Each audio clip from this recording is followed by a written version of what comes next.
These days, the public at large avidly consumes any and all news related to the royal family. This is because many modifications will be made to the British after the Queen's passing. Other people, however, are curious about the royal family's daily routine, its members, its role and funding, and much more.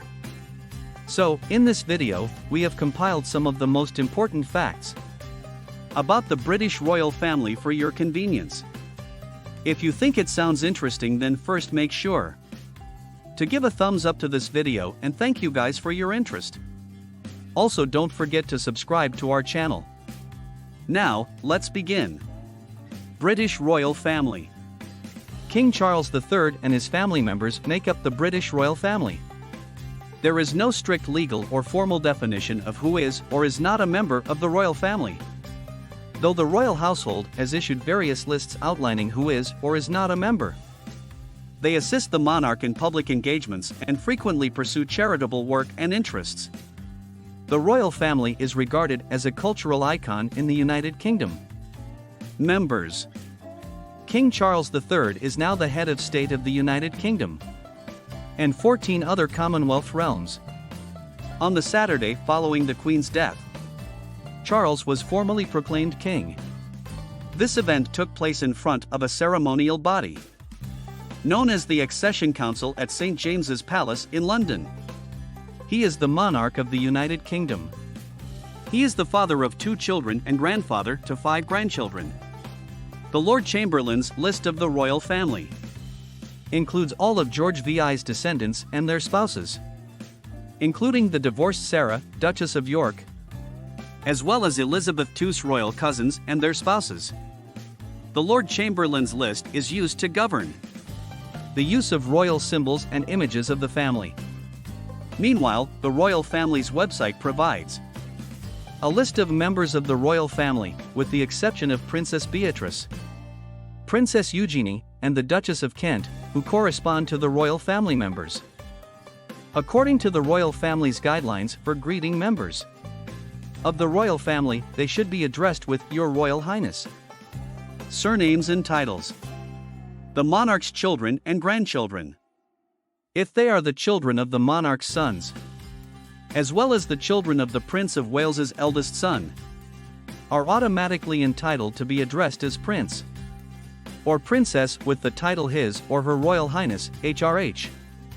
Most princes receive peerages, frequently dukedoms, before getting married.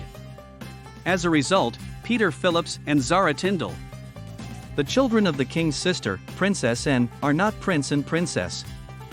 Lady Louise Mountbatten-Windsor and James Mountbatten-Windsor, Viscount Severn, despite being entitled to the title, are not referred to as prince and princess because their parents, the Earl and Countess of Wessex, preferred that they be given more modest titles.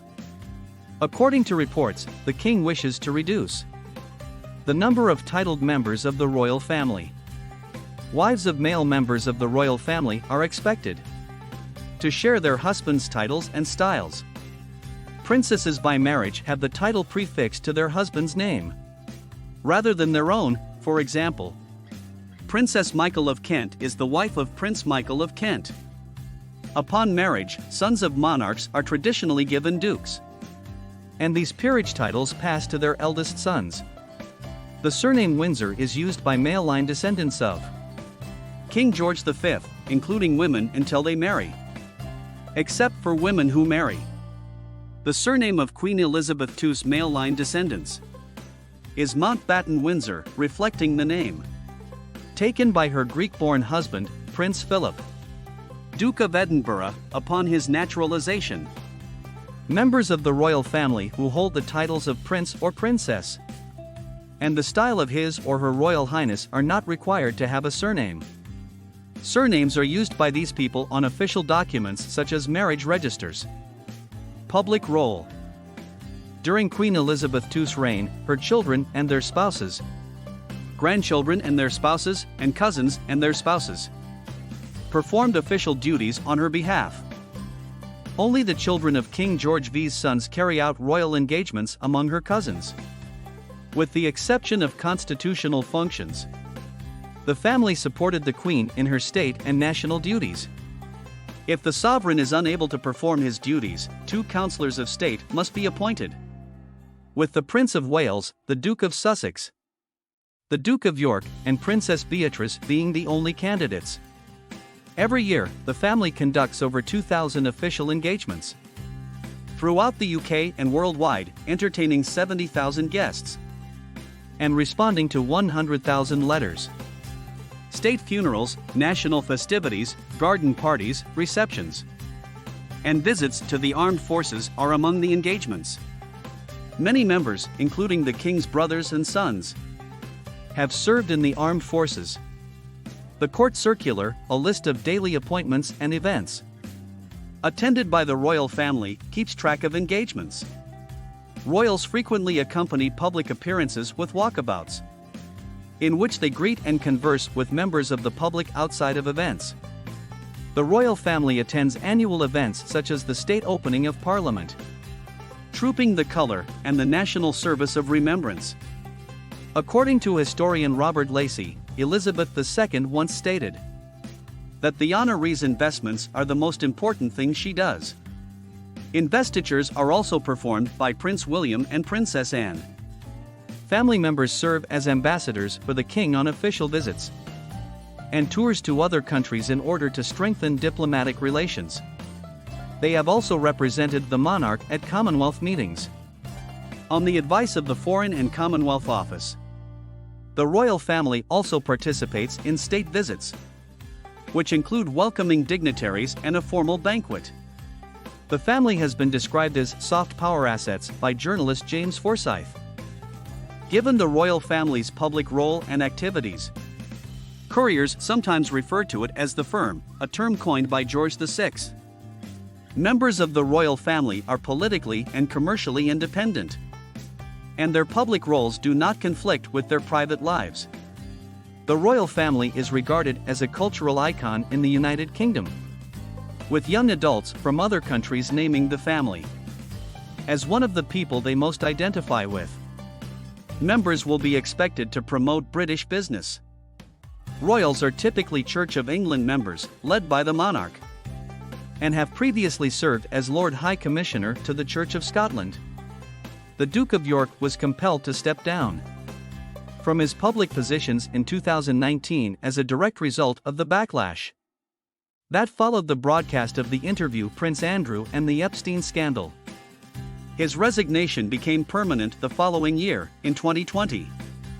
Early in the year 2020, the Duke and Duchess of Sussex announced that they will no longer participate in royal obligations.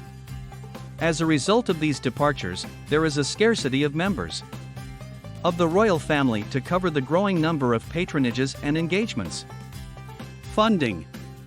Senior royal family members who represent the monarch are paid from public funds known as the sovereign grant. The sovereign grant is an annual payment made to the monarch by the British government.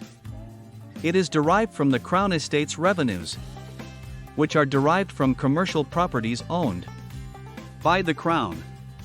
Members of the royal family who receive money from the sovereign grant must account for it to the public and are not permitted to profit from their name. The royal family's security is usually met by the Metropolitan Police rather than the sovereign grant. The royal family, the Home Office, and the Metropolitan Police decide who is entitled to taxpayer-funded police protection. Extended family members do not have an automatic right to protection. In 2011, Princesses Beatrice and Eugenie were no longer protected by police. Residences. Buckingham Palace is the monarch's official residence in London. Announcements of royal family births and deaths are traditionally attached to the front railings. The Palace of Holyrood House was Queen Elizabeth II's Scottish residence, where she lived at the start of each summer. Hillsborough Castle serves as a residence for members of the royal family in Northern Ireland. Clarence House was Charles III's official residence when he was Prince of Wales from 2003 until he inherited the throne on September 8, 2022. St. James's Palace is another London residence of the Prince of Wales, which he shares with Princess Royal and Princess Alexandra. Princess Alexandra also lives in Richmond at Thatched House Lodge. The Prince and Princess of Wales, as well as the Duke and Duchess of Gloucester, have residences and offices in Kensington Palace, London. The Duke and Duchess of Kent live on the palace grounds in Wren House. Frogmore Cottage is the official residence of the Duke and Duchess of Sussex in the United Kingdom. The Duke of York lives at Windsor Great Park's Royal Lodge, while the Earl and Countess of Wessex and Forfar live at Bagshot Park in Surrey. We hope that you have learned a lot about the royal family from the video that we have shown you. In view of this, what are your thoughts? In the comment box below, please let us know if we missed any notable points. And please give the video a thumbs up if you enjoyed it.